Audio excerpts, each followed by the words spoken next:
Саламатсыздар ма, оқушылар? Біз бүгінгі қазақ тілі сабағында ғарышқа саяхат бөлімі бойынша қорытынды сабақ өткіземіз.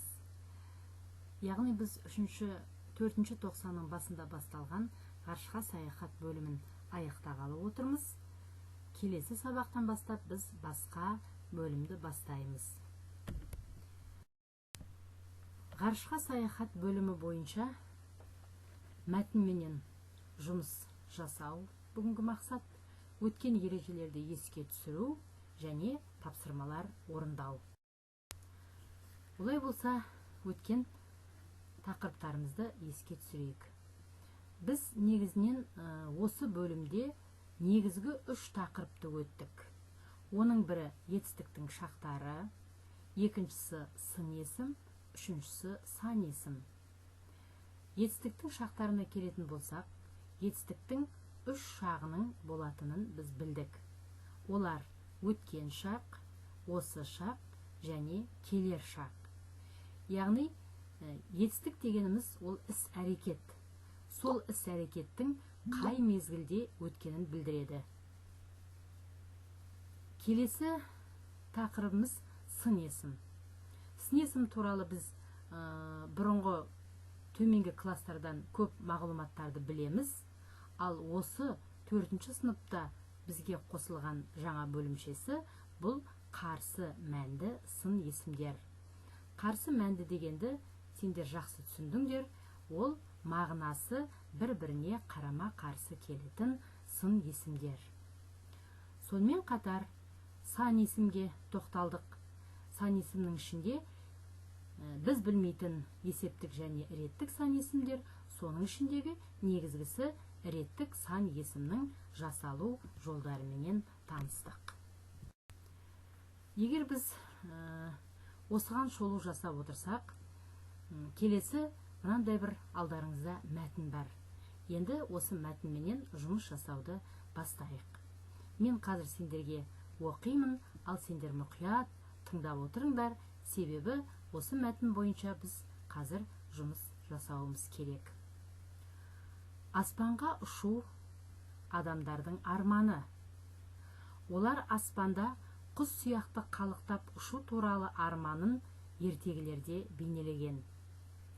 Адамдар аспанда ұшудың әр түрлі жолдарын ойластырған. Ең алдымен әуе шарлары пайда болды. Осыдан 5 ғасыр бұрын италиялық өнертапқыш Леонардо да Винчи аппарат ойлап тапқан. Ол қазіргі тікұшақтың ата тегі. Міне сендердің алдарыңдағы суретте ең бірінші, яғни алдымен ойлап тапқан әуе шары, мінекей, оны сендер білесіңдер. Сосын 5 ғасыр бұрын осы аппарат ойлап тапқан италиялық өнертапқыш мынау Леонардо да Винчидің суреті. 1903 жылы 17 желтоқсанда ағайынды Уилбер мен Орвиль Райттар керосинмен жұмыс істейтін ұшақ шығарды. Осы күн авиацияның туған күні болып есептеледі. Кейіннен ұшақ, тікұшақтар пайда болды. Керосинмен жұмыс істейтін, яғни ұшақтардың суреті бұл жерде жоқ, бірақ соларды ойлап тапқан мінекей өнертапқыштар ағайынды Райттардың мынау суреті. Ал мынау одан кейінгі пайда болған ұшақ пенен тікұшақтың суреті. Ғарышқа алғаш рет Лайка, Белка, Стрелка атты иттер ұшты. Бұл туралы ақпаратты сендер жаратылыстану, дүниетану сабақтарынан да осы бөлімді өткен кезде біліп отырдыңдар. Оларға арнайы киімдер тігілді, көп жаттығулар жүргізілді. Олар жерге аман-есен оралғаннан кейін ғалымдар ғарышқа адамдардың да ұша алатынын білді. Міне мына суретте, сол жақтағы суретте бұл Лайканың суреті, ал мына оң жақтағы суреттегі бұл Белка мен Стрелка. Міне осыларға жаттығу жасап, осыларды ғарышқа бірінші ұшырып, аман-есен қайтқаннан кейін адамдарды да ғарышқа ұшыруға болады деген ғалымдар қорытынды шығарды. Боламын. Және сендер жақсылап қарап алыңдар.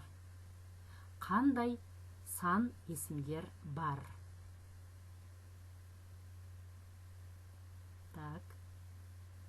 Тапқан болсаңдар, олар 5, 1903 және 17. Жақсы, олай болса, біз осы әрмен қарата жұмысымызды жалғастырайық. Мәтіннен сан есімдерді тап деген тапсырма болды. Біз оны таптық. Мінекей осы 3 сан есімді. Енді осылардың ішінде осы 3 сан есімнің қайсы есептік сан есім, қайсы реттік сан есім? Бірінші, есептік сан есімнің ережесін есімізге түсірейік. Есептік сан есім қанша, неше деген сұрақтарға жауап береді және заттың қанша екенін, яғни санын білдіреді. Олай болса, есептік сан есім қанша, неше? Қазір көреміз. Келесі, реттік сан есім дегеніміз не? Реттік сан есім дегеніміз өзі тақырыбыда айтып тұрғандай, яғни заттың санаған кездегі ретін білдіреді. Және ыншы, інші, нышы, ніші деген жұрнақтар жалғану арқылы жасалады. Осы ережені еске түсірсек, енді қанекей көрейік. 5 ғасыр, яғни 5 есептік сан есім, 1903 жылы 17 желтоқсан деген 1903 пенен 17 сандары бұл реттік сан есімдер. Ерді күрделі сан есімдер бар мекен ішінде қарайық. Осы 3 сан есімнің қайсы күрделі сан есім? Ережені еске түсірейік. Күрделі сан есім дегеніміз, яғни сан есім дара болса бір ғана сөзден тұрады, ал күрделі сан есімдер бұл бірнеше сөзден тұрады. 2 немесе одан да көп сөзден. 17 2 сөзден тұрады және 1903 деген сан есім 5 сөзден тұрады. Олай болса, 3 сан есімнің екеуі күрделі сан есім. Ал 5 ол дара сан есім. Есептік сан есімді реттік сан есімге айналдырып көрейік. Бұл жерде есептік тек қана бір сан есім 5 деген, оны реттікке айналдырғанда ол 5-ші болып шығады. Олай болса, біз өткен тақырыптар бойынша ережелерді қайталап, оларды мәтіндегі тапсырмалар арқылы дәлелдеп шықтық. Келесі тапсырма. Алдарыңызда қазақтың көрнекті ақыны Сағи Жиенбаевтың «Ұшып келем» деген өлеңі шықты. Өлең 4 шумақтан тұрады. Бұл өлең негізінен ғарыш тақырыбына арналған, ғарышқа саяхат тақырыбына арналған. Сондықтан да мен қазір бірінші өлеңді сендерге тұтас оқып беремін. Содан кейін қандай тапсырма болады, әрмен қарата көреміз. Олай болса, құлағымыз өлеңде. Ұшып келем, Сағи Жиенбаев. Ұшып келем көгімде, ұшып келем мөлдір аспан төрінде. Көкте жүріп қызығамын жердегі, сонау өзім ұшқан өңірге. Анау менің асу белдерім, асқарала тауларым мен көлдерім. Туған жерден қанша биік ұшсам да, көз алдымда тұрады ылғи ол менің. Туған жердің құдіретті күшімен, жаңа ғана ұшып ем. Қазір міне келемін мен зымырап, әппақ жұлдыздардың ішімен.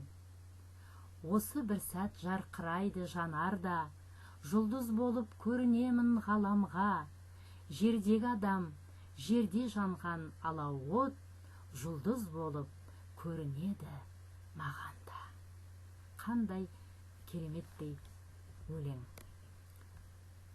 Енді сендерге тапсырма мынандай болады.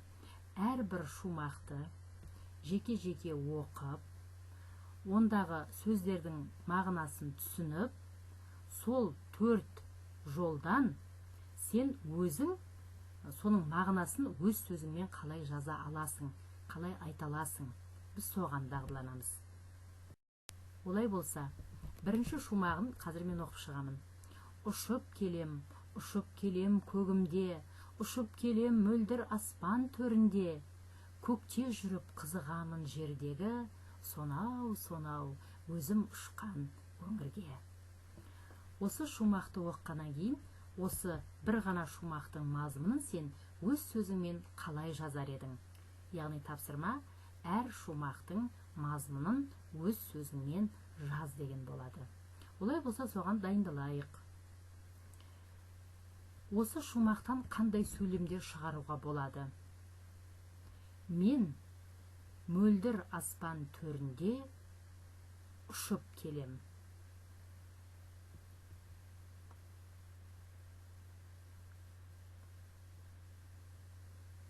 Көкте ұшып жүріп, жердегі өзім ұшқан жерге немесе өңірге қызығып қарап тұрамын. Анау менің асу белдерім, асқаралы тауларым мен көлдерім, туған жерден қанша биік ұшсам да, көз алдымда тұрады ылғи ол менің.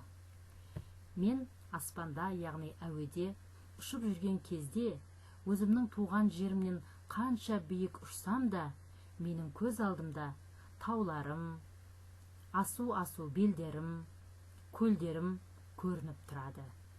Мен соларды аңсап тұрамын.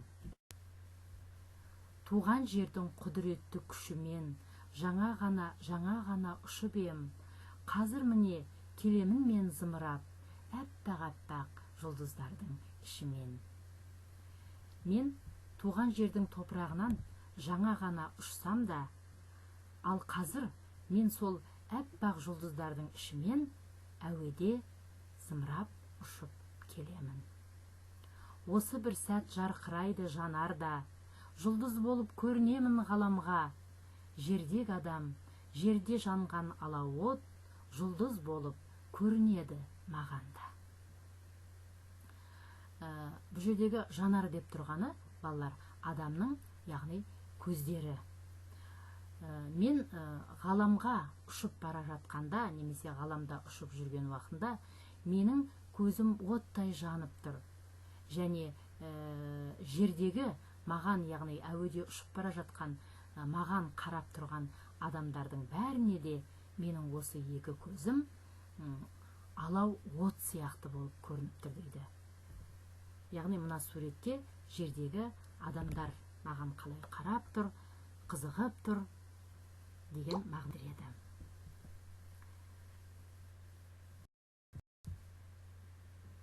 Егер осы өлеңнің мазмұнына жақсы түсінсеңдер, үйде өлеңді бірнеше рет оқисыңдар, өздерінің сөздерімен қайта мазмұнын айтып ауызша бірінші үйреніңдер, содан кейін барып соны жазуға кірісіңдер.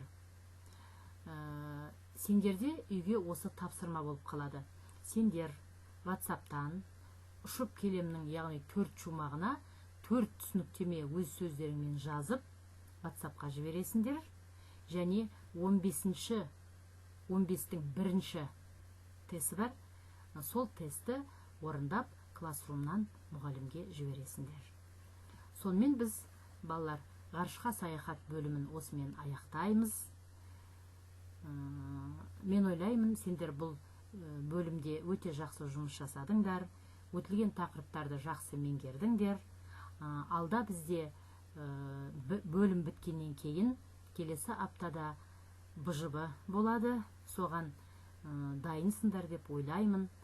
Кім өзін дайын емеспін деп ойлайды, әлі де кітаптарыңды ашып, өткен тақырыптарды қайталап, мәтіндерді бір-бір көздеріңмен шолып шығып, оның мазмұны неде, біз ғарыш туралы не білдік, ғарышкерлер туралы не білдік, қандай әңгіме өлеңдерді оқыдық, осының бәрін бір-бір қайталап шығыңдар.